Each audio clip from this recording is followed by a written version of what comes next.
best kept secret in the Hawaii Jiu-Jitsu scene. She's the owner and head coach of Checkmat 808, which runs out of Hawaii Elite in Waipahu. She runs a program for underprivileged youth that kind of goes all over the island, Kailua all the way to the North Shore. She's an active competitor. She just won gold at Masters International a few months ago. And honestly, I feel like every event that happens in Hawaii, she kind of has had her hands in it here and there. So I'd like to introduce my friend, my training partner, and someone who I just absolutely respect, Tammy Fisher. Thank you, Lika. Thank you for coming, having a chat with us tonight. I know this is a little out of your comfort zone. Definitely out of the comfort zone. We appreciate your time. Thanks. We'll lead off with question number one, and it's usually the same. It's always the same question. Like, how did your jiu-jitsu career start, and how did it get to this point now? Okay, as far as starting out in my career and my jiu-jitsu journey, my background is actually originally with karate. Okay. And that kind of came about through, I won't go too much into it, but I did have a relationship that we had a lot of domestic violence, that type of thing, and that's kind of where that came about. And with the karate at that point, I felt like we never really took it to the ground. Okay. And there was a guy I was dating, and he helped to bring the mats in for North Shore Jiu-Jitsu at that time with Kai, Marcelo folks out on the North Shore, and then kind of got the invite to go that way, but I felt it was a little far at that time. What year was it? So I started in 2001, but I actually started at Grappling Unlimited. Oh, okay. So with the clearing of the mats and everything, it kind of caused me to look around. And the closest thing was they were out in Halava. And that was, I think, during the Super Brawl time and all that. Yeah. So I went from gi to kind of like a no gi because they weren't offering the gi. And I know Shelton probably doesn't remember me because it was kind of more quiet and it kind of came in. There was only a few females. Okay. Like now there's, then. right, because 2001 it was pretty limited. Yeah. So nowadays it's nice to see that there's so many more women, girls getting involved, probably through the whole Ronda Rousey and all that. It's transition. A lot different, especially I wasn't around doing 2001, but I just started in 2009, and there weren't a lot then.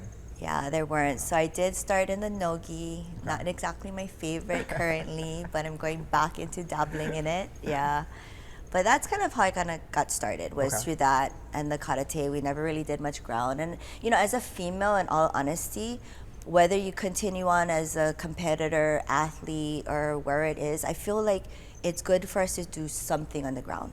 Just because if we're ever attacked, I feel like your moment to get away is when you're like hitting the ground. And when you go into that shock position, like, oh my gosh, I feel like you might have missed that opportunity, the best chance to get away. Yeah. So I feel like for females, it's good to learn some sort of, whether it be jiu-jitsu, grappling, self-defense, that takes you to the ground. Because we're not gonna stand with the person, we're gonna be taken to the ground. Right. Wow, yeah. So that GU, and then the journey ended up where? Because you ended up at Checkmat at the end? In the end, so now I'm currently with Checkmat, but I did go from GU, and then I did end up in the North Shore, and I would commute from Kaneohe. So when people tell me, oh, it's so far, I just don't get that, because I ended up commuting, I think it started 3 times a week. Then eventually they opened up Waihewa, which kind of linked it, so it was Waihewa Jiu-Jitsu kind of linked in with North Shore, and Kai folks, Marcelo folks, they were on both sides, JD, everyone, all that North Shore group was all together. Like it was a really big group at that time. And it would be just commuting, and I fell in love with the environment that they created, and there was a lot of big guys. It was a lot of big guys. So I feel like I'm you're not the biggest person. No, I feel like I'm a small person with a big man, big guy jiu-jitsu kid. Until eventually, I think as I age, I'm like, oh, I don't know about this smashing thing. It's not working so well. And you competed like the 120, 119 is the bracket you competed?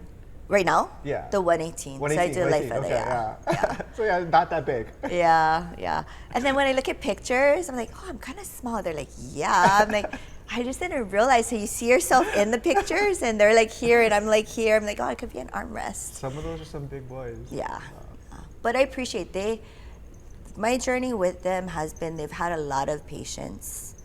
You know, being small, it's not always easy to find. And female, so so double whammy, right? I'm small and I'm a woman, I'm female. So to find guys that know how to row, it's a skill set. People think like I can row with a female. I personally feel like it is a skill set to row with a female where it's challenging enough, pushes us enough, but it's not so we want to quit, if that makes sense. Like it has to give us a challenge. We need to feel like we're working for it, and it's not just always given. Because sometimes I'm like, did I get that, or did you give that to me? You know, but it's a skill set. Not all guys have it. Yeah.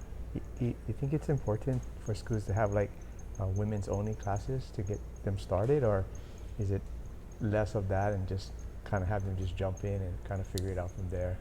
So I think it is helpful, in all honesty, because there's so many more females getting involved. A lot of them do feel intimidated to get started, and our bodies are different. I feel like sometimes men forget, like, we're butt heavy. Some man is like this, so they're top heavy.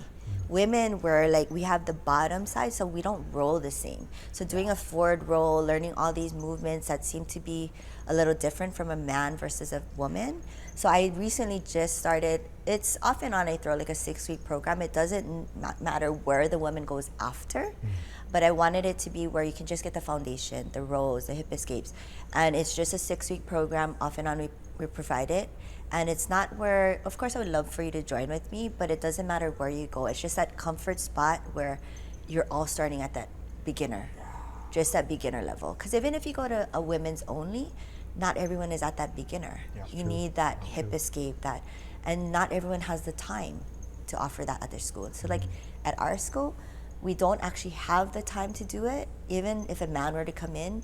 So for myself, I offer 1 free private with the enrollment just to get that beginning. Because I feel like after that, everyone's kind of learning all together.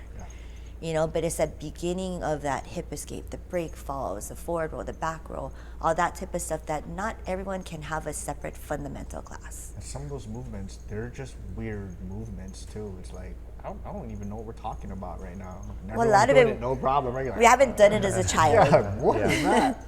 I don't think I could Granby my first 2 years. I was like, I don't even understand what's going on here. Like, Granby, what? Yeah, sometimes I feel like, it's like an ugly forward roll thing. Yeah.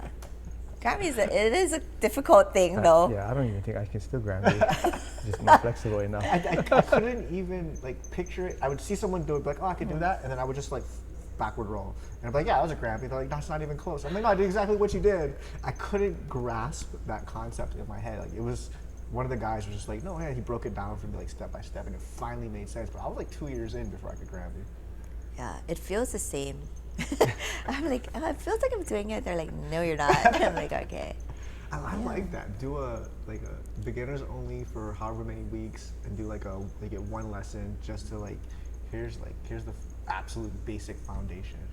That would take a lot of pressure off. The women's when I offer it as a 6-week, because I feel like, and it's just one class, just one class a week for 6 weeks, and I feel like it gives you just enough to kind of get started, to build a little bit of confidence. And it's just women together. And then I tell them, like, you're going to kind of flop over. And I explain to them the difference of the body and where our weight distribution is. And so I think so far it's been all right. We just had it. We're going to go into our 3rd program now, our 3rd time. Yeah. So it seemed to be all right. That's cool. That's really cool. Yeah, I like that. That's a cool idea. What do you think the ratio is at your school between male and female? For myself? No, for your school, like the ratio of students that you have. I mean, because I'm in a fight gym, right? I feel like the ratio is still more male dominant for myself. Okay. And I think that makes a difference to the environment that you're in. Because for a woman to come into, even though it's the jiu-jitsu here and the striking's on the outside on our days, it still might be a little bit intimidating. And even when you look at the name, right? Hawaii Elite MMA. We are Checkmat 808, but we're based in a fight school. So that too can be a little bit intimidating. So on the days that we have the women's only, it's not during a regular. It's on the weekends. It's not when you have the fight. Yeah, so the fighters aren't coming in at the same time. So it's a little less intimidating. Yeah. Walking into a fight gym in general is kind of intimidating, and you feel like everyone's looking at you, and they're not, but they're hitting the bag or whatever. The head comes up. You're like, oh, let me eye me out. They sizing me up. Yeah, if they give it a shot, I think it's just the mindset. Once you get there and you see the environment, but it's being willing to take that step in the door. Yeah. That's the part. Yeah. Cool. What we want to talk about? I got something I want to talk about. These events we had going on. Yeah. So you knew about the IBJJF coming to Hawaii, and you have some information about they had a good enough success rate maybe when they came. So there's some good news to talk about with them returning. Yeah, so I mean, I will disclose I'm not employed by IBJJF. However, for myself, I have a definite interest. Like, I feel like we have so many talented, athletes here, people that, we travel. There are a handful, a good chunk of us that travel away. So the fact that my professor, Bernardo Tapalaro, I guess he had mentioned my name to them because I've worked with him on another event previously, and he knows probably where my heart is. If we have the opportunity to bring something here at that level, I would love to try and do whatever I can, And it is true, the turnout was good enough for them to be coming back next year. All right. So I can say up to that part. So the plan is, the date hasn't been set because, of course, finding a venue and all that stuff, whether that be at the same location, that type of thing, that part I don't really know.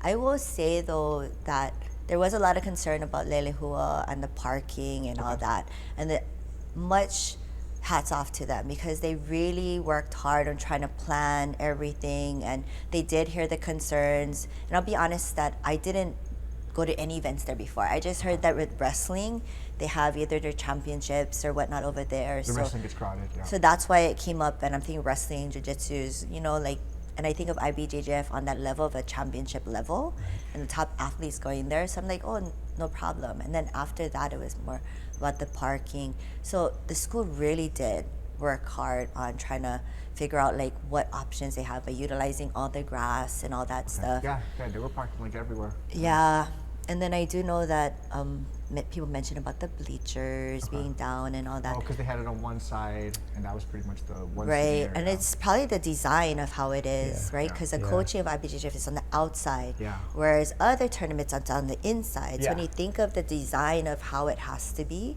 and it looks like the gym is small, but when you actually look at the size of gyms, I think the two largest as far as dimensions is Lelehua and another school. And it's not the ones that we currently use for other tournaments. And I think Naga, I think there's footage for the areas I think is smaller. Oh, it's definitely Naga's Yeah, definitely so I small, think people, when they look at it, then they're like, oh, what about this or that? I'm like, when you actually look at the dimensions, it's not, you're not measuring apples with apples. Yeah. It's totally different. So, and if you go to the they didn't have the final match rings there, but the final match ring IBJJF is huge. Yeah, it's you have a lot of room to work. Yeah. And then the out of bounders are different between the tournaments. But IBJJF, if you go out of bounds, it's dead space, right? They call stop and nothing else that matters after that. But they give you a lot more room to work, and you got to really manage that area. yeah, but for them to come out, I think it's really big for us. Yeah. Oh, yeah. I'm excited to hear that they will be back next year. I'm not really sure about the dates, because again, if it is at a school, you got to factor in other DOE events. Right. If it's another venue, it's the timing too, right? Between what large events they already have, Worlds, Pans. Of course, you folks had mentioned before the Asia Open, all those things to factor in. I think there's a lot that kind of goes into it, and then whether or not the location is actually available on those dates. That's the other thing. Yeah, and the cost probably has to be, if you wanted a bigger venue, the convention center or something, that cost goes up, which then changes the equation for everything else. Right, and it actually is pretty pricey when you think about storing. Keeping the mats here. And right, everything. because then we do, I don't know how many people follow it, but we do another large event was looking to come out, but what kind of held that up too is the cost of storing their equipment. So there is a lot of cost beyond it. Environmental control or something that you're worried about them getting moldy and gross. Yeah, that's probably more on their side. So yeah, I'm not too sure how they'll manage all that type of thing, but I know the cost. The cost of storing, I do know that other organization mentioned it on one of their live there. So it would be another big organization. Right. Yes. Okay. Yes. That we would so also then, really want to come to Hawaii. I got you. Right. Yeah. So just meaning that the fact that IBJJF is willing to have that, plus the cost of storing everything, I feel like it's really big. So I'm just excited that they'll be back. I'm stoked to hear that. I yeah. mean, before the event, we had talked about it on another podcast, like how important this is for the Hawaii Jiu-Jitsu community. Like, you get a chance to operate at one of the 2 major rule sets in their organization. You can get points. You don't have to travel somewhere. You know, it's like you got to go to Waihawa. Like, that's nothing. Yeah. Right? Even the outer island guys, it's like it's still cheaper to fly to Oahu than it is to fly to Vegas or Japan or something. But you know, prior to June, I mean, it was go to Japan or go to California or Vegas or something, and that's the only way to really get that experience. Right. So yeah, it's huge that they're coming back. Yeah, I'm excited. I know you can't talk about it, but if you had a date that you would want them to come back, what factors, Robin, would you want, or what dates would you want? I don't know exact dates, but to that point, right, where we don't conflict with other major tournaments, because I know a few people that their kids never compete because they're going to compete in Pans, which is like a week or 2 after. Right after. So there's a conflict, Yep, that's right after. But I don't know that there's an ideal date, right? Because there's kind of always something going on, yeah. I think if you go to your kids that are going to be in sports that relate, you got to do it after wrestling, right? So that puts you at least at the first few months of the year. So like the winter would be tough. Summer, a lot of the kids are not there. But do you want it before actual worlds for like our adult athletes? Because that would give them an opportunity to get some points prior to worlds. Obviously for the older demographic, we would want it prior to Master Worlds. And then the other big summer tournament for Hawaii at least is going to be, not for Hawaii, but for the Hawaii athletes, would be Asia Open, which it was right around Asian Open time. I know people were debating which one to go to. Right. Which one kind of made sense. I don't know that you'll find that perfect date there with so many conflicting events and challenges, right? The venues are open and all that. So someone's not going to be happy, but just the idea that it's coming back, that in itself, right? I know there are like, people with families that have their kids compete and the parents compete. You know what I mean? You got to go fly somewhere else, and you got to take like a family of 5 versus load up the station wagon and head out to Waihawa. Well, that, and I think when you talk about financial commitment, to have the opportunity, let's say if you're looking at doing an IBJJF type of tournament, I think it's nice to have the opportunity to do an open prior to making that commitment to flying elsewhere. Because then you figure, even if it's 2 or 3 hour difference, I know for me to go to Vegas, I feel like the air is different. Even LA, like my throat gets burny dry.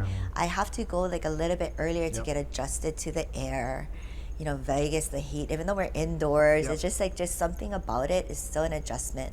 So it's not just only flying there, and then some people do fly there, compete, and come back, but I can't do it. It's hard. I can't do it, So I think it's nice to have that option, that opportunity to, and I think for Hawaii, we have a lot of smaller academies. So I think for this one, a big part of it is getting affiliated, getting that membership, understanding the process. So knowing that they're going to come back, even though you don't do everything right away, figuring out on the academy level, how to go about that so your members can have that option. Right. I know a few gyms that had that issue and they were trying to figure it out, and it was like, what can we do to get it? And it's not a small ask to be like, hey, can I join under your academy? That's not a small ask, Right. It's like there's other things in play there, and then then what do? They announced a tournament 2.5 months prior to them coming. Was it about this 2.5 one, months, this one 3 months? happened fairly. It was fast. Quickly, So I think people ran out of time. Academies or people didn't really watch the calendar. They ran out of time to sign up. They wanted to do it. They just didn't quite understand the whole process. But if we know they're coming back next year, which now we know they're coming back next year. Yes. You have time. Go get your gym affiliated. If you're gonna compete, go register now. Get your affiliation. Get your cards. It's a process. It takes a little longer than you think it should. But then you'll be ready when they come back, because this is one of the, if not the biggest circuit out there. There's only 2 that really matter, and this is one of them. Yeah, so, but I mean, also understanding the initial part is big. The renewal, not as bad. Yeah, well, the renewal's quick, it's that quick. initial, it's the initial setup that a lot of people who haven't done it before, that's the part. Because the other tournaments, it's so easy to just register, smooth call, Smooth call. no Credit problem. card morning. It's no problem. Yeah, so that part I can see where it's an adjustment. Yeah. Even the weigh-ins, it's an Oh, adjustment. the weigh-ins. Yeah. I had people talking about, they'll just move you to the bracket. I'm like, they don't move you. No. You have to move you. You have to go ahead and email them and figure this all out. Like, well, they'll just put me here. Like, no, that's not how this works. They're going to give you a medal and you're going to win the bracket and not fight, or you get your money back. Yeah. I think giving people the time and letting them see that, like, like that professional level tournaments, like, it's a good thing. Yeah. I think some of them are not like used to the idea that show up, I gotta still cut 3 pounds. I better put on the sweatsuit and run around for a while. That's how Christian today. That's what he did. Yeah, he run around before his match, like, and then you gotta go compete after you sweat off like 3 pounds. That's not easy to do. Or even weighing in with the gi. Yeah, Weighing in with the gi, you're the full uniform. So for our side, I didn't have a lot of people, but I'm like, make sure you have everything, whatever you're gonna wear underneath, everything. Make sure it is, and the belt. Oh, the belt? Make sure it's not like a tattered bust-up belt. Make sure it looks good. It's the right color, right? It's the right color. Right color. Oh my God. This guy did that in Vegas. I got a better one. So one of my friends, I'm in the pit. So I competed. I'm in the pit, and it's like, she shows up and she has a black rash guard on, and she's not a black belt. And I'm like, where's your, like, you're gonna fight, like, where's your correct color? She's like, I can wear this, it's black, right? I'm like, no, you need the right color. There weren't vendors selling rash guards. Right. And I'm like, I hear the guy calling my name. I'm like, you're on your own, but you gotta go get a purple rash guard. Running around the gym, like, I can't help you now, you're on your own. Let's see what happens. So she walked around. She was gonna borrow, it has to be a purple belt, right? So she's trying to talk to everyone she knows is a purple belt. She was gonna borrow a guy who's like 180 pounds rash guards. And luckily, shout out to Dylan from Tribe. He had some in his car that were her size. So like, it worked out. But I was just like, how funny it would have been if you had to go compete in this monster tie it on the side. The rash guard's not to your knees. Feel like a dress, like. Yeah. But yeah, like, I mean, they have rules, and if you don't follow them, you don't play. Yeah. It's good for Hawaii to see that. Yeah. So better than your belt. Well, at least people were selling this. So I mean, that's a thing. There wasn't a vendor that you could like go and buy something from. Yeah. I think like, because they normally charge, IBJJF normally charges at the bigger events for the vendors to set up booths. Mm-hmm. Do you know if that was happening on this one, or there just wasn't time, or there just weren't brands that were interested? This past one? Yeah, for Honolulu specifically. This past one, I think its main focus was the tournament in itself. Yeah. Okay. Yeah.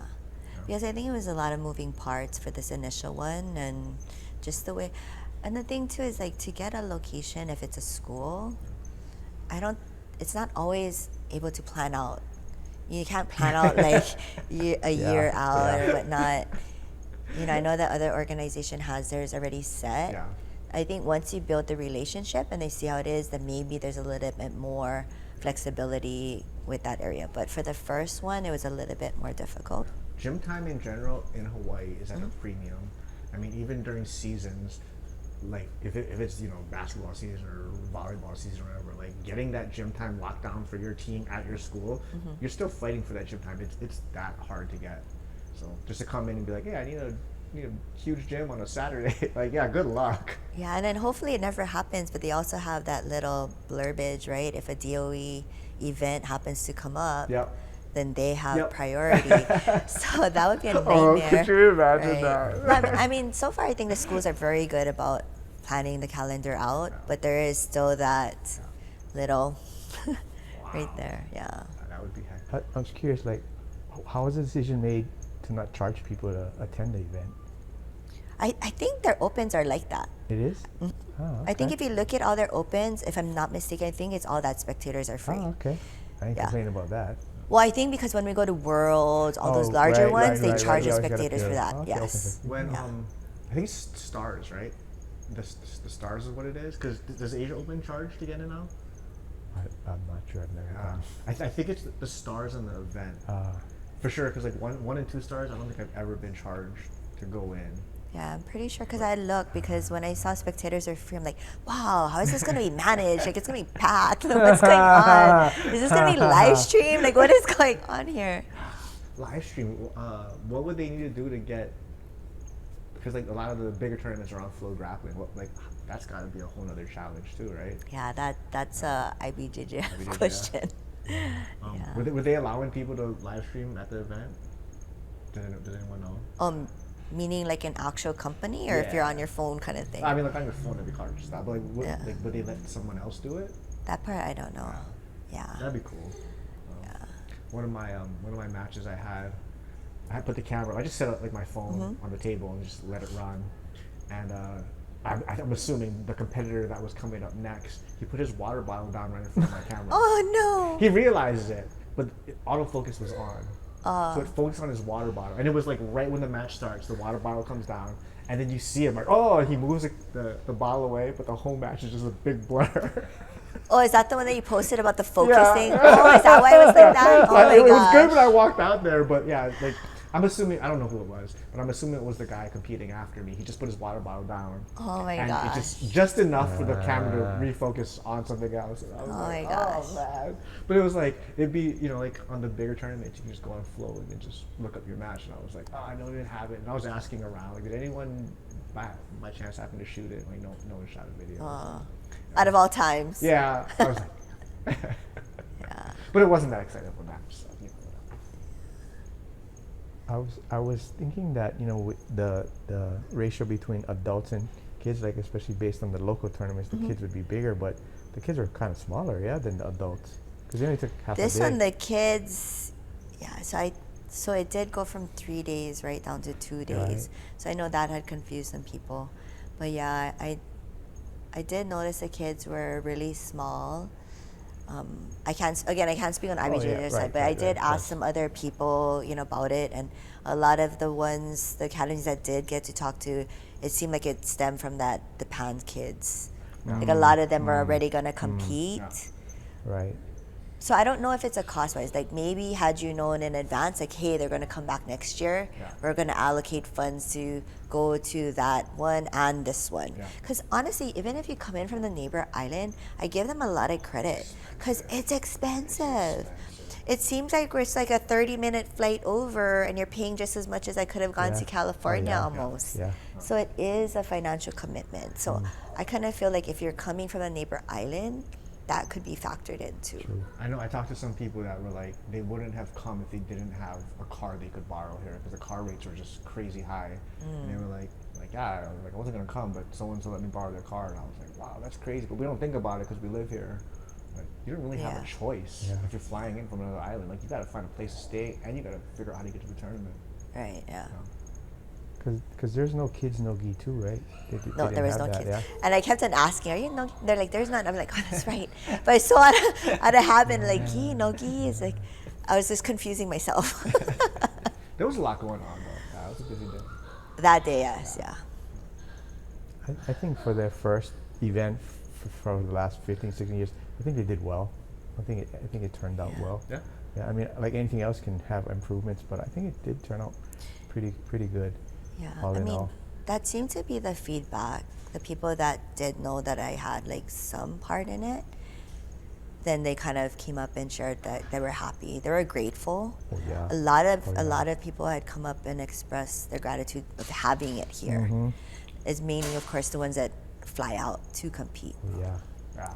So, and I feel like in Hawaii, that's part of the negative part where we don't have that experience. There's not enough tournaments in that type of role set for us to go. Other people in the mainland, they're going weekend after weekend. They're going here, You just there. drive wherever. They're doing so many matches, and we're lucky if we get like a few in. Yeah. So, and then even the competitors, we end up competing against the same people. Yep. So I'm hoping that Same guys all the time. well, I'm hoping that more people. black belts or upper belts will fly into Hawaii. You look at it as a vacation on top of it, and not only that, we'll have seminars coming through.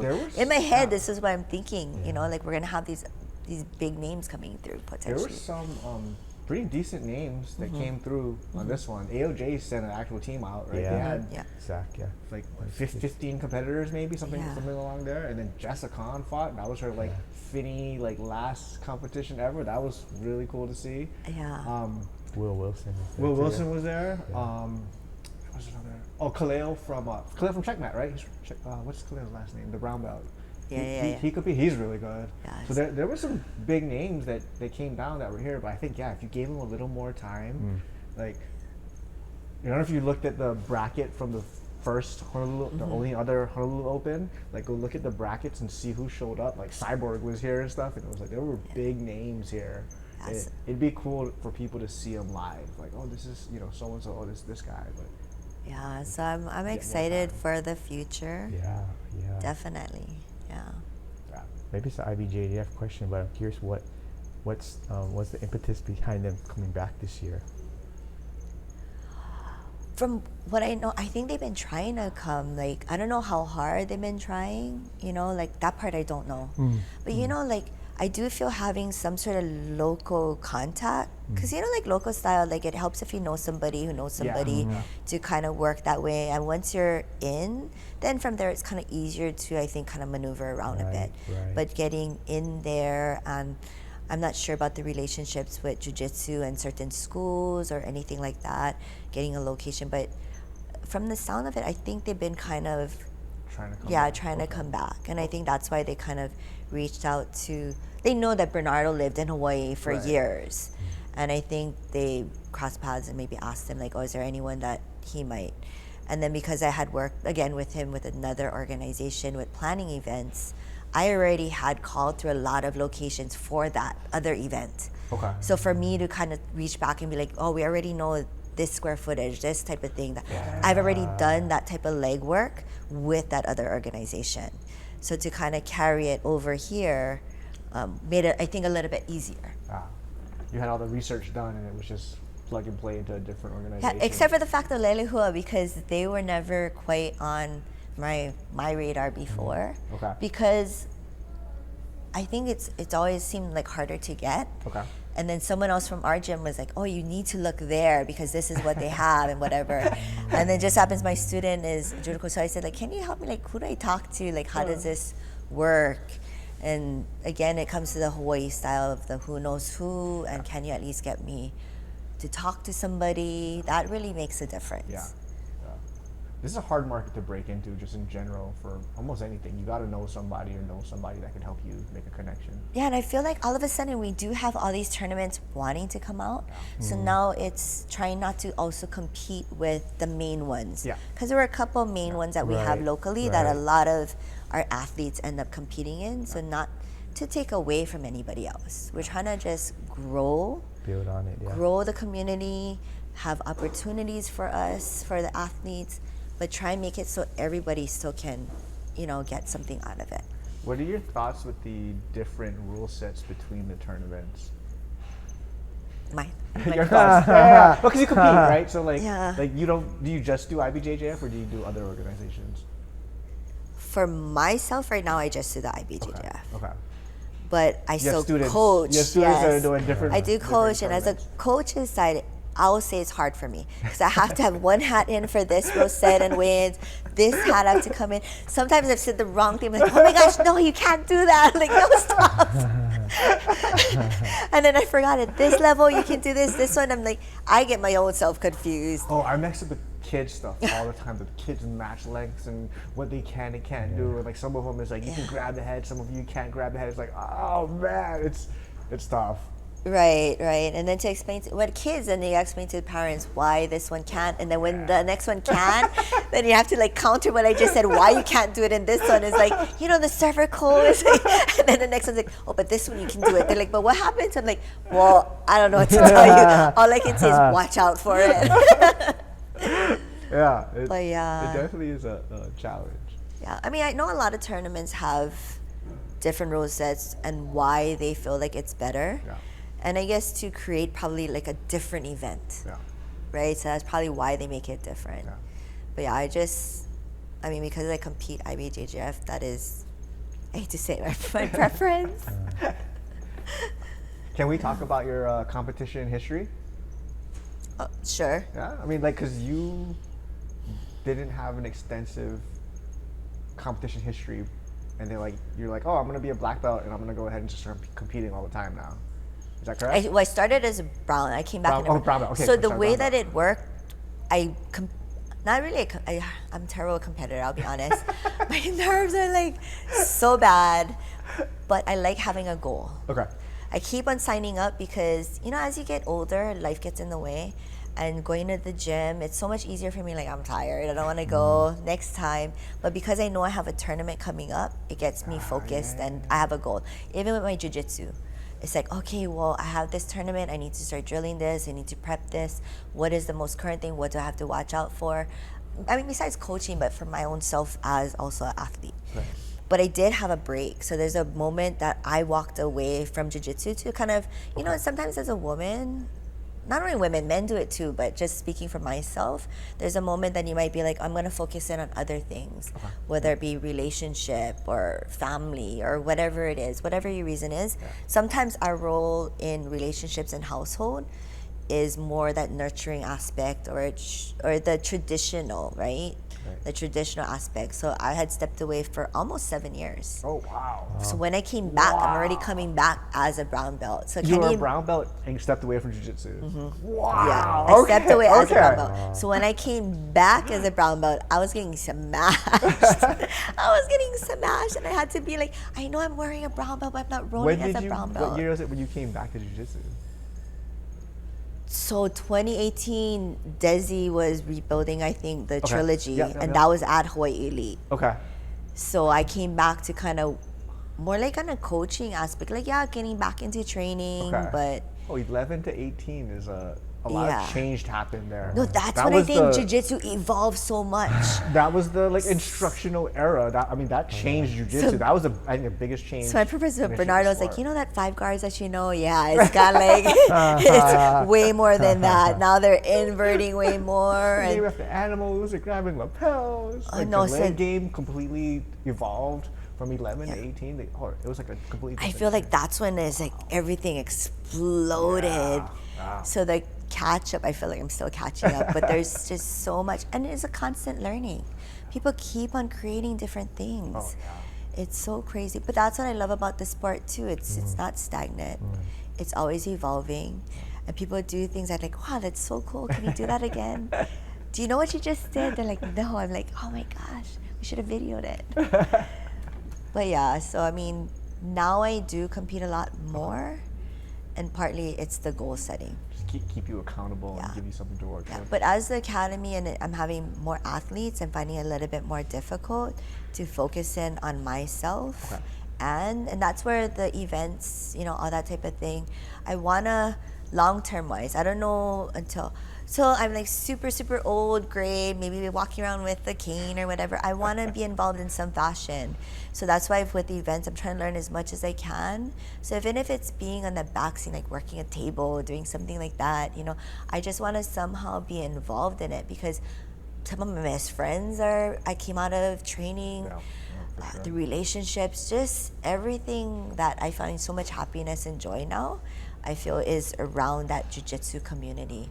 And so if I can get back in some fashion, whether it be kids, adults, whatever it is, I just would like to if time permits. Do you find yourself for me, I'm older, grappler too, right? So do you find yourself doing things differently to help with your longevity, like maybe injury or wearing down or even mentally or physically? So mentally part, that's rough because mentally I think I can go and hang with these youngsters, right? I think we all have that. I have that too. Never goes away. Until they start turning it up a little bit, oh, take it easy. That's about the limit right there. But I do once a month. I have someone I go to for body work, at least minimum once a month because I feel like I have to. If I miss that appointment, somehow it just carries over. So I have to do something like that. And then I do my own mobility work, just something. So some people might choose yoga. I think something like that, you need to do something. I'm not the best at rest days, but I will say the further along I'm getting in the competition, those rest days are much more appreciated. But finding that mindset to be like, you have to take a day off. You have to like say you can't make it to that open mat, or you can't make it to that training. You can't. That's the hardest part for me. As I'm getting older, realizing like I have to. You should do it actually as a younger age. So I try to tell like my athletes, you know, take those rest days. It's important. Listen to your body. Even though mentally you're like, I can go. Sure you can, but if you want to do this long term wise, you have to take those rest days. And I should listen to my own advice that I'm saying right now, because people are probably rolling their eyes. Yeah, I just saw you over there. And what are you talking about? But I will say, the older I get, the more I do appreciate the rest days, the sauna.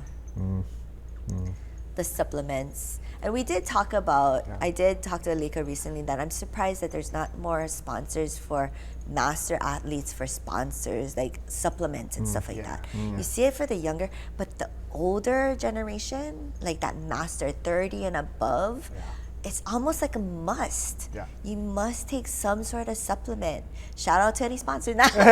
But no, for real though, on the serious side though, I feel like I don't see it as much. And I don't know if it's because they think that master athletes aren't as active on Instagram or social media, but people are more though. Money. Demographically, we've got to be spending more money because we have most, you know, the longer you're alive, the more expendable income you usually have. So we're definitely, there's a market for it. Yeah, so that's the one thing that, I don't know, recently, I guess because as I'm taking more supplements, I'm like, wow, like, I don't see anyone really sponsoring master athletes. What do you do? Like, what are your, like, I gotta have these versus, like, these are extra type stuff, like, supplement-wise? Except for my one-a-days. Just straight up TRT. No, so I haven't done any of, like, those peptides and all that stuff, because from my understanding, like, I don't know much about it. When I heard it up and coming, that I did ask about it, because I felt like, am I going to be behind on strength because I'm not doing it? You know, but from my understanding for women, and I could be wrong because again, I didn't research. I went to the vitamin store and the guy says, well, women shouldn't take it unless you're injured because of hormones and all this stuff. So that already, I'm such a chicken. And you gotta inject peptides, right? It's not like a...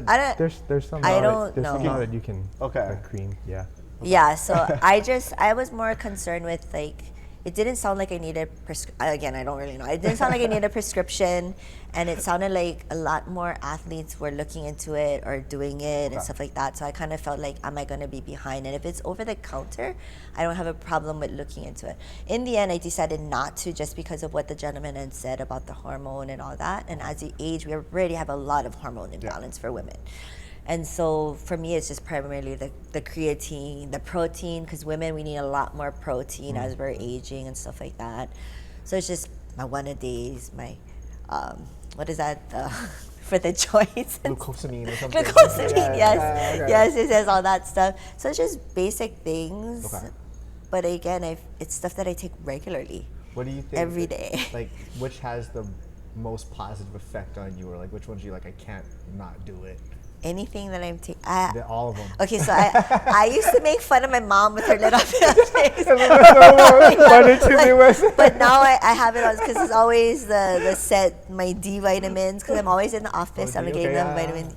So if you think about it, it's your regular supplements. It's like I just pretty much take the regular supplements and I take it every day. My zinc, because I don't want to get sick. Do you think the protein matters as far as the type of protein, the brand, and like even just like when you're taking it, how much are you going for? Like, is it like a pound, an ounce, gram per pound? This is how much I know about protein. Yeah. Gram per pound? Is that like the recommended?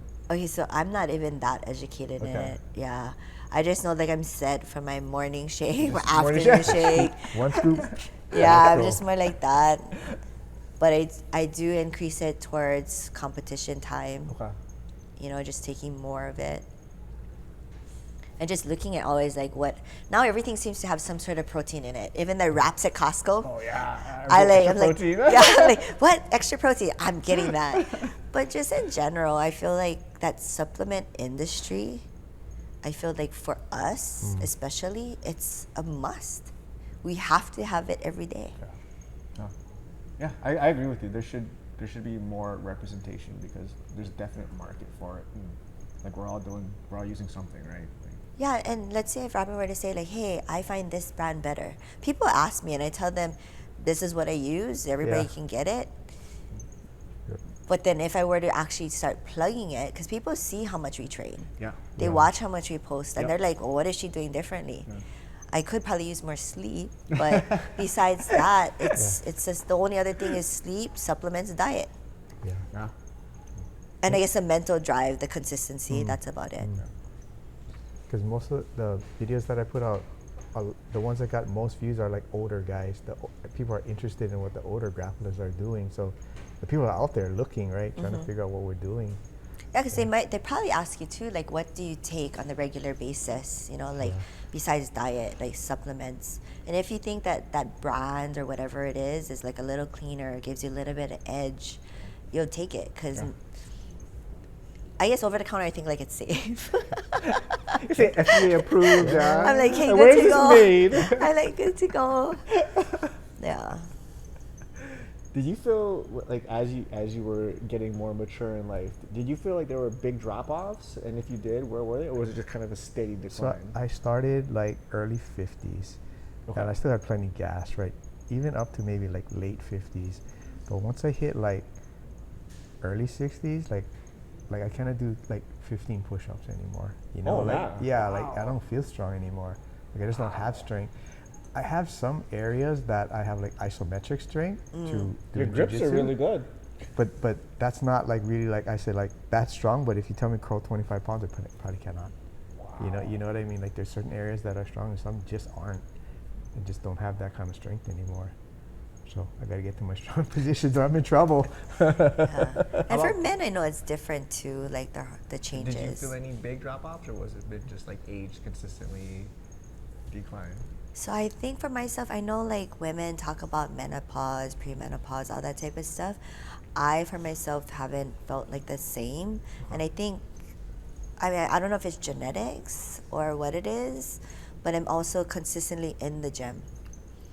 So sometimes I tell my friends, you sure that's not like a mental thing? Like you're telling yourself that you're tired, you're weak, or whatever. Like maybe just drink a caffeine, a cup of coffee, or some energy drink, and just like gonna be bad, so it's keep like on, just keep on going, you know. But then they're like, no, it's a real thing. I'm like, really? Like, but I think primarily because I'm consistently in it.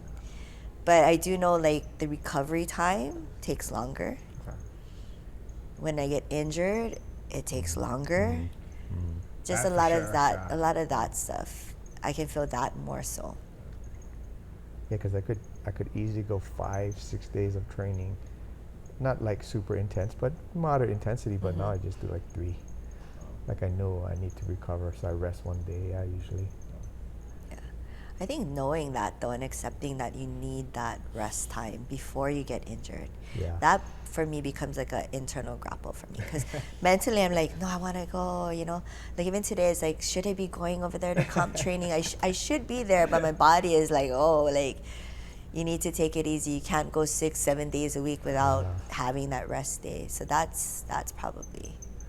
Training wise, do you prefer, and it might change between like I'm getting ready for a comp versus I'm just training, like, you know, just to train, but do you prefer like quantity versus like intensity? Would you rather have like one intense session or like 2 or 3 like not so intense sessions? What are your thoughts on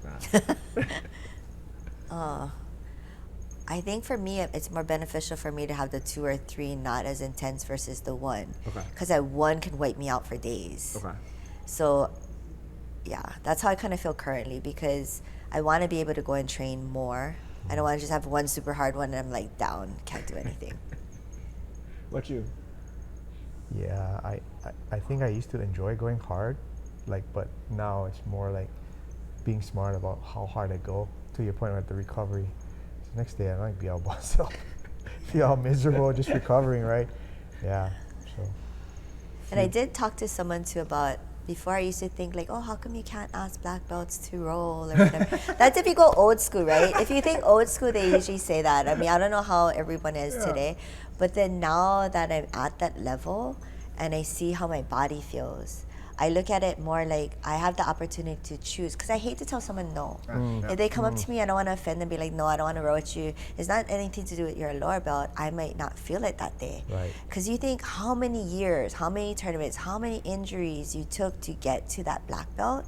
It's kind of nice to feel like I have that option to choose, like, oh, today I want to just sit there and not do anything. Oh, today I feel good, I'm going to row with a few people, but I can choose who I feel comfortable with, that they're not going to smash the crap out of me and test themselves on me. Sometimes they look at the belt as though I can defend every single thing. And I'm like, no, it doesn't work. I would love for it to happen, but it doesn't work that way. Yeah, it's like... Especially talk about, like, you know, because we're Asian, we tend to look a little younger than we actually are. Yeah. So they don't, especially if they don't personally know you, and they go, oh yeah, look, there's a black belt. Oh, she looks like she's 40 something. I'm going to see what I can do against her. Even like me, oh yeah, he must be like, you know, 50, 40 something, brown belt. Let's go and try to test them, right? Yeah. They don't know any better, right? Yeah. Yeah. So in that sense, that rule, I'm just like, I hope they have that rule here, because it's not like trying to be like a cocky thing, but it's nice to have the option to be like, oh, how do I feel today? Yeah. I don't think anyone should ever feel bad for saying no to a roll, and I don't think anyone should feel bad if someone says no. Oh yeah. Like, if someone says no to me, like, I'm not gonna, whatever. Every time I see Mikey Musumeci, I ask him. He's never said yes, but every single time I ask him, I'm like, one of these days he's gonna say yes. But I think it's the same thing. He's used to, you know, people trying to prove. Yeah, It's so Mikey Musumeci, like, wow, like, we're gonna try and get him, right? And like, me and him are close in size. He's probably like, how hard does this guy want to go? Like, I just want to feel what he does and like get that experience. But like, I don't think people should feel bad on either side while declining a row. I've gone to some seminars that they flat out say that they're not planning to row after, and I think it comes down to that, is like the thought that someone is going to test themselves on them and all this other stuff. I've seen some seminars when it comes to rolling time, like, oh my gosh, he's the one person running the seminar, he's got to go like 10 matches, and all 10 people are going so hard. I'm just like, oh my gosh, I feel so bad for the person, but they handle, but at the same time, like, wow, like, that's gotta be rough. Oh yeah. The one that's weird, I see people do that, and like, you're the 10th guy. And that guy's been in there for half an hour, right? Yeah. And it's like, really, like, this is, like, even if you do well, like, that guy's been on the mat killing himself, and like, he's been on there forever, like, you're coming fresh, like, it's not really a good, like, measure of where you're at. Yeah, so I think now I have a different appreciation for what I see, and a different understanding when people say these are their rules. Because sometimes I'll be like, why is that a rule? That's a dumb rule. Like, I mean, in all honesty, I'm like, why is that a rule? But then now, you know, as you get a little bit more educated, you've been around more, you've seen different gyms, you hear what the rules are, then you can kind of get a better understanding. Like, okay, I can see why they would have that rule here. Yeah. I think most of them have a reason why. And disconnected with why that rule was there in the first place. Yeah. How do you try to balance, you know, being a competitor, being known of the school, you know, your physical, you know, like you go to lift weights, and you know, you're active in your church. How do you juggle all those things at the same time? She don't sleep. That's what it is. Yeah, so I have to improve on the sleep for sure. Especially when it comes to weight cut, they're like, oh, need more rest. I think for me, I do have so I am one that, so it's super weird. I do plan my year out like in advance. So like the year, I look at the year of how it's gonna look, and then I do the month before. Okay. So you don't want to be more reactionary to your plans. So I need to be better at allowing that 40% of wiggle room, but usually I already know what I'm gonna do already ahead of time. Interesting. So it's not always easy. It sounds bad, but it's not always easy to get onto the schedule if it's already there. But I allow that 40% for like maybe a private pops up, like this opportunity pops up, and this for me is super uncomfortable. But at the same time, it's a different calling. I guess I'm trying to get into the mindset of what is my purpose? What do I want to do? Where does my journey want to lead to? And part of it is sharing more about jiu-jitsu, and sometimes it's opening up about your experience. And it can be vulnerable. You know, it's a side that not everyone gets to see of you. And do you say the right thing? Or do I regret saying that? Like, oh my gosh. But as far as the balance, but I think that's how I balance. It's interesting. Is I've already kind of planned it out. And let's say if I know the next day is going to be a rough day or a busy day, the night before I might plan it a little bit differently. Do you have another, like, do you work and then the gym is separate, or is I it? do. Yeah, so now you got to balance your Yeah. work life too, right? Right. So I do have a regular 5-day week, 8-hour. Yeah, a lot of it is they say you can't multitask, but I feel like I'm multitasking. Yeah. But even for helping with the events and all that too, it's like using your lunch hours the before work. So I'm already in the gym 5:15 in the morning. I always target 5, but it usually turns out more like 5:15. So I get that lift done, book it into work your day. So I mean, it's for now. Making me feel lazy Yeah. right now. I feel tired. I feel tired just hearing your schedule. Yeah. And then for now, I think because it depends what your goal is, right? Yeah. So my Yeah, for goal is events, of course, running the academy. Eventually, there'll come a point where I'm not going to be commuting to the job because I do live on the other side. I live North Shore and I'm driving and commuting to town. So that alone, you lose a lot of yeah. hours right there. So with that being said, I think in my head I have a goal, and that's why my hours look how it is now. So everyone is different on what their goal is eventually. So I need to build and prep now when I can and I have the energy, with the plan of later on it'll be better and more relaxing. I hope. That's the goal. Yeah. You're very busy and you still find time to like work on your own game as you're helping people at your gym and like the events and everything. So it's very admirable. I really think it's really cool. I think I have good people around me. Like I've worked with you, Mel, I have Bernardo, the guys at Boar's Nest, my own school. So I've been very fortunate to be surrounded by people that Bronson too, like that are willing to help. They themselves are busy and they'll be like, hey, I have this time to work with you. So I think that's why it comes back to the community. It's somehow, it's like when you give into the community, somehow you also get back from the community. So that's one thing that I really love about jiu-jitsu, because I've been in other martial arts too, and somehow it's like it's the same but not the same. Like somehow you can fly to like Europe. I went to Europe, and then all of a sudden it's like, oh, you do jiu-jitsu. Then all of a sudden it's like, you're welcome. You're open up this thing. Come to my gym, and next thing you know, like you're going out to eat.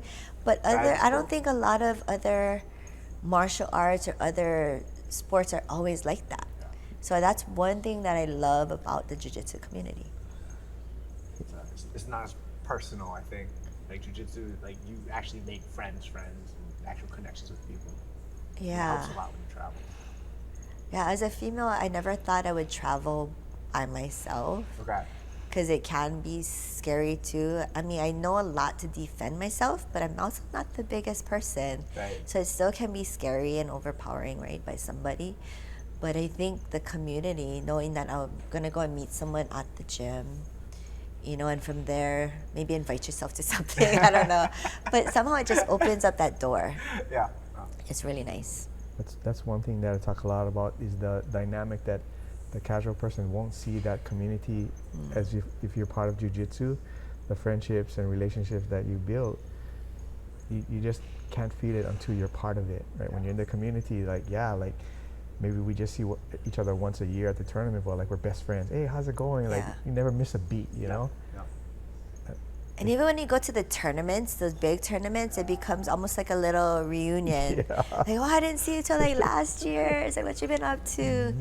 Yeah, so the tournament events, makes a lot. I feel like the first day of Jiu-Jitsu Con, when I get there, I can't go more than 10 minutes without somebody grabbing me. Like, hey, what's up? How you been? Like, oh my gosh, it's so hectic. Like, it's so crazy. But like, it's one of the bigger tournaments now, right? It's like everybody's there. Like, some of them you haven't seen the person in an entire year.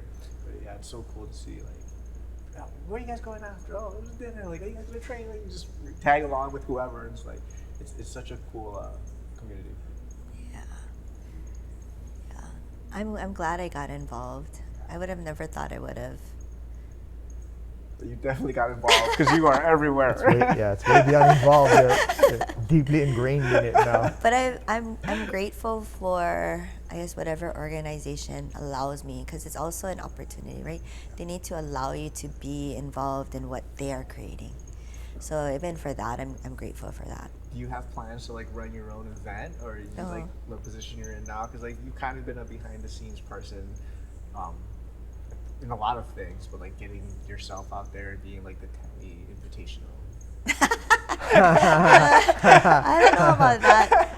I mean, because I don't know, my personality, even though it seems like I am everywhere, and sometimes maybe I seem a little bit bossy at times, bossy, grouchy, demanding, but I think I like that supporter role. Okay. You know, even owning my own academy, like I've always had partners. Okay. Only till this one, the Checkmat 808, have I been kind of on my own. And I think I like being that supportive person. I like bouncing off ideas. I don't care for like this, like again, like this is super uncomfortable. Like being that front person, it took me a long time to even be willing to coach an adult class. Really? Yeah. Wow. Like Okay. only during COVID, my professor Bernardo, he said that he would kind of help guide me. Kind of, I don't know if you'd consider a mentor, but I considered him a mentor in that sense. Because even though you have the knowledge, it's also a skill set to learn how to teach. Sure. What am I going to be teaching? Am I going to teach this today, that today? Does it kind of link together? Are you like super random?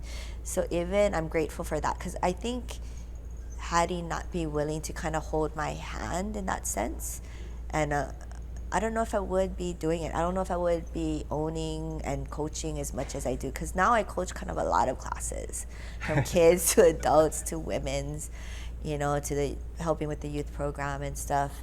So yeah, I think for that, this part of my journey, I owe a lot to him, because other people have tried to say, hey, coach this. But it's different from saying, hey, coach this, versus I'm going to help guide you into coaching. Yeah. You know, granted, I have a lot to improve on, but just that first step of having that guidance. It's a whole different skill set. Just because you're good at jiu-jitsu doesn't make you good at teaching jiu-jitsu. Yeah. And then it's nerve-wracking, right? Am I teaching it the right way? And it's all different people at different levels, how learning styles. Oh yeah. It's how do I get this person to do what you're trying to teach? Because they can't get it in that way. But then now you need to reword it. It's the same step, but then, okay, now you need to do this. Size. I've learned from a lot of bigger people, and sometimes I'll be like, I can't do it like that. Yeah. Like, I know you want me there, but I'm like, Yes. I need another step or two before I get there. And not everyone can coach a smaller person because of that. So it is like, it's been a journey, but it's a forever learning, growing journey. I really appreciate how you take the learning process. Like you're still trying to improve. Like you're a black belt, and you have your own academy, and you're still trying to get better. Like, Yeah. That's amazing. That's just a great attitude to have in life. It's cool to see. It's really cool. Oh, thanks. So much to learn. I think that's one of the things where people are like continue to stay in jiu-jitsu, because you never hit the mountaintop, right? Just when you feel like you're there, there's another one to go after. So it keeps challenging you, yeah. It's not something like you master the 10 moves and you're done. Yeah, but I think that Only that if, is yeah. Only if I true. could learn these 10 moves and be the best in the world, the greatest of all time. Just keep on repping those. Oh, man. I think that is definitely one of the beauties of the sport. For sure. Sometimes you're like, wow, like, how did they get there? Like, what just happened? Sometimes, like, completely, like, what just, like, now, I don't even understand how we got to this position. Like, replay it back in your Yeah, head. let me do it in slow-mo. Yeah. Someone says something to you that's, like, so painfully obvious, but like, you just haven't noticed it. And you've been doing it for, like, 5 years, and you're like, why did I miss that part of this? Like, I needed that one piece to make this move work. Yeah. You have anything you want to talk about? No. No, I mean, I'm just hoping that we can get the smaller schools, somehow registered with yeah. IBJJF. I mean, not to bring it back to there, but I do really feel like it is a nice opportunity for us to have. I'm super happy that they've come back. I'm happy and stoked that they're planning for next year. But I do feel like in Hawaii, the hard part is probably getting the academies registered, the students registered. That may be one of the bigger hurdles. Because getting used to the rule set and all that, we can always adjust. Because there's so many different tournaments coming through, and we adjust according to that. Like, these are what's required.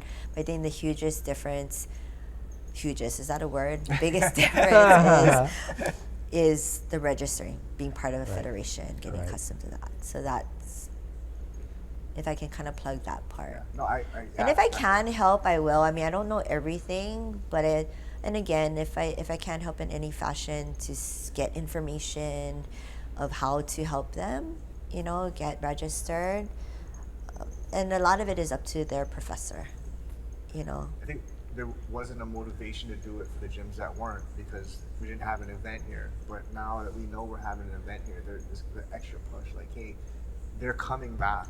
Have time, figure this out, get that paperwork done. And, then next time hopefully have an even bigger show out. Maybe we get multiple events a year, which would be amazing. Yeah. Convince the other organization to come down, because then we could get both major rule sets in Hawaii, and that would be good for the competitors. It could be good for the community. Yeah, maybe someone can donate some land and storage. Just go buy a building just to store I mean, it grass. kind of seems like that's the big problem, is like the cost of the storage. Figure something out. We'll figure something out. Yeah, no, I have nothing more to share. I probably shared more than I expected. Wasn't that bad? I was gonna say it's a lot easier. See, wasn't that bad? I don't know. I feel like you imparted a lot of wisdom on us and anyone who watches this. Yeah. Some good insight on things. Yeah.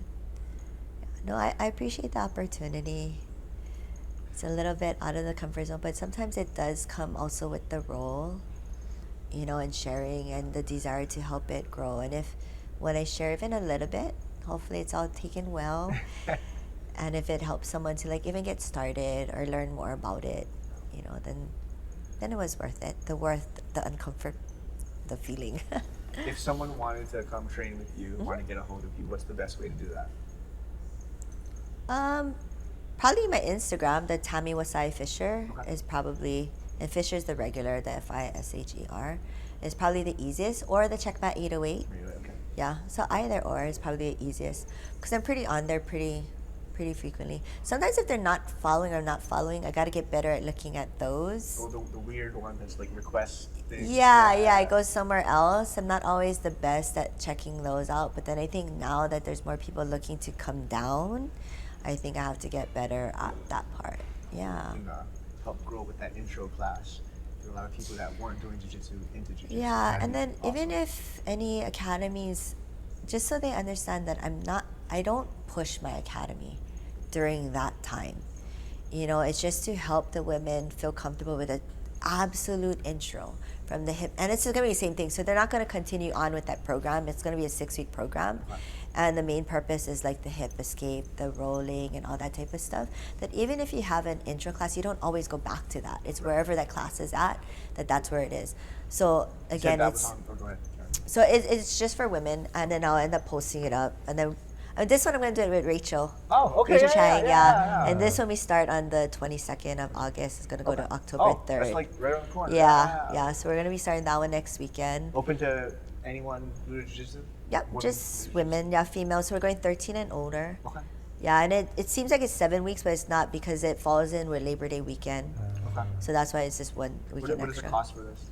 $80. Okay. So it's $80 for 6 weeks. Yeah. Oh yeah, for It's really 6 reasonable. classes. Yeah, and then usually they get kind of more than just that. So if they need extra help, we spend extra time. So it sounds like, you know, if they feel like it's a lot, you do get the extras too. It's just that the program is just meant for 6 weeks. I mean, over 6 classes, that's hardly. I mean, it's a cup of coffee, right? Like, it's really not that much. Yeah.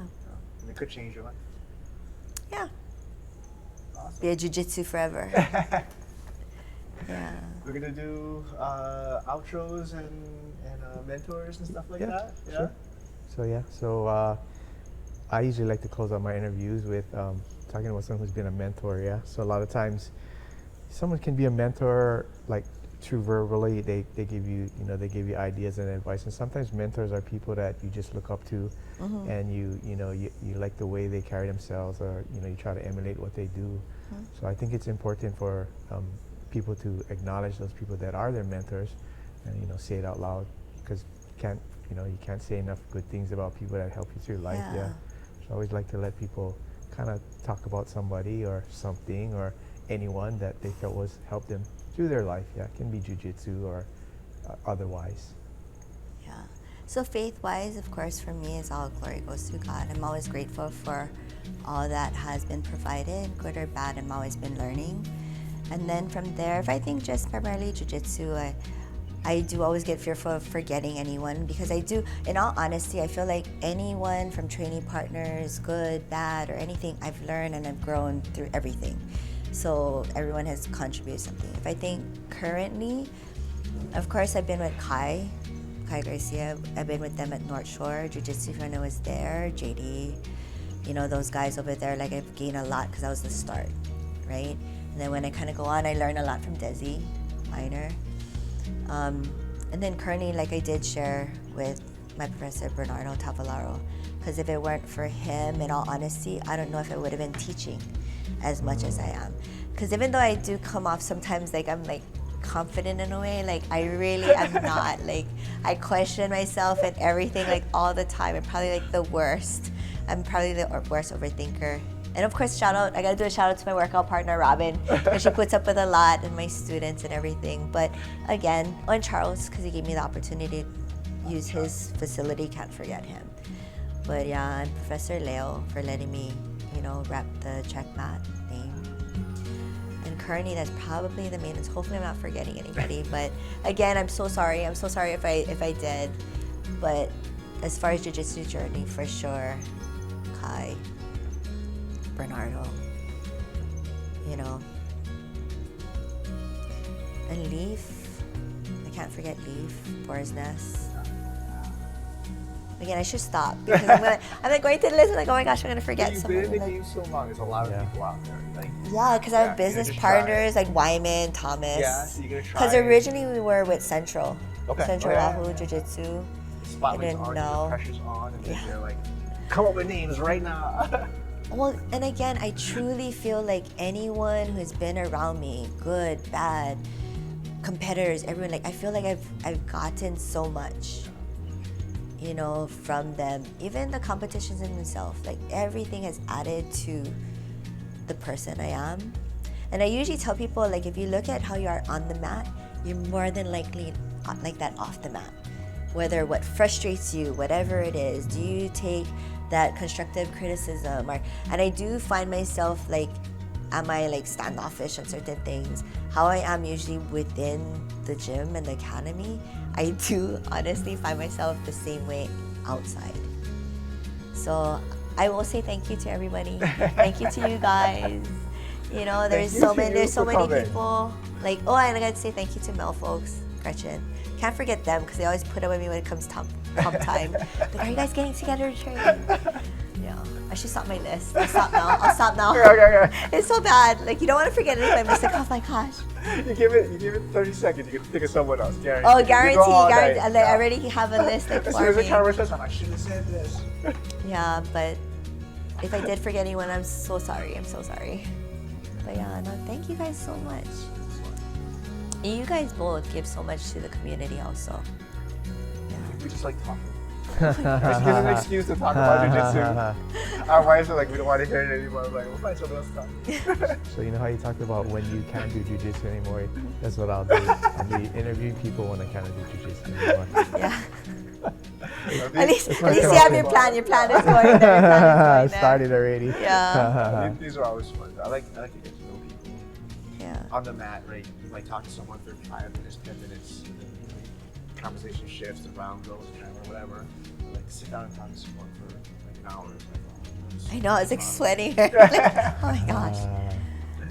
But you folks, you made it very comfortable. I was super nervous, very worried, stressed out a bit, but you made it very comfortable.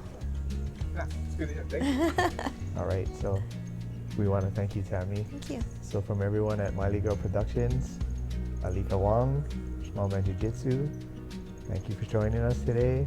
Remember, be kind and be better to each other on the mat.